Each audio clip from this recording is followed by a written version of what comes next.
What I'm seeing a lot right now in the last 6 months is warnings about AI. That is on the forefront of a lot of what I'm talking about right now because I don't think people realize what's happening.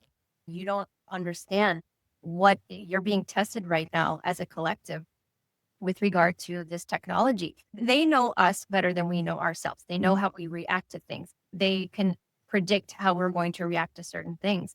We're in a spiritual war right now. People need to know how to navigate and what to look for and how to be prepared.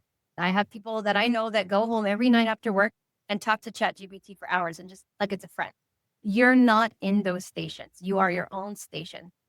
I think our biggest superpower is our intention. So the thing that I want to look at is kind of like that portal that people have within themselves, and they get sucked into an extreme negativity and go to, unfortunately, suicide and death and so forth. Spiritual protection is really important, more than physical protection right now. We can stop this. If enough of us get on board, we can change the timelines. We've done it before. We did it back in 2012. We can do it again. My point of all of this is how can we navigate and stay spiritually centered, hmm ever changing reality? So I have three things that I'm suggesting to people right now. Number one, visualize yourself as the eagle. Shift your perspective and zoom out. Zoom the lens out and bird's eye view, macro view. Be the observer. You said a million times a day, I have to tell myself, observe, don't absorb. That's beautiful, beautiful statement. And we all should be like that. I can tell everybody the timeline stuff. We're winning on the timeline wars.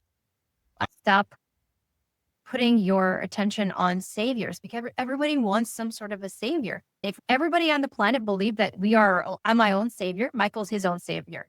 Your lovely wife, she's her own savior. My children are their own saviors, et cetera, et cetera. I think one of the healing, there's no thinking. I know one of the healing things for me was connecting with past lifetimes and seeing my patterns. It was like freaking me out. I didn't know what was going on. And finally, I was like, I know this stuff. And then once I made that connection, it all went away. All the negativity, the stuff from past lifetimes. I was like, oh, that's past lifetime. That's not here. It's not now. Learn to practice compassion for yourself, and let go.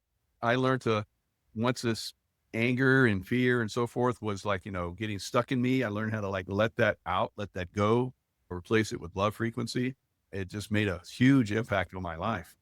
In essence, you are a bridge in between the old and the new. Hang on just a little bit longer. You are a bridge soul. You're supposed to be part of this uncomfortable collapse. No one said this was going to be fun. But the cool thing is, if you hang on just a little bit longer, you're going to be part of helping all these people cross this bridge. I don't really agree with myself what I said back then. And it takes a lot of courage and a collapse of ego to be able to admit, not that you were wrong, but that you're growing. So we oscillate our frequency, change it all the time. Be flexible. Be willing to say, you know what? I think that I might believe something else now, and that's okay. And not judge other people because we're all on bikes going different speeds, and it's not a race.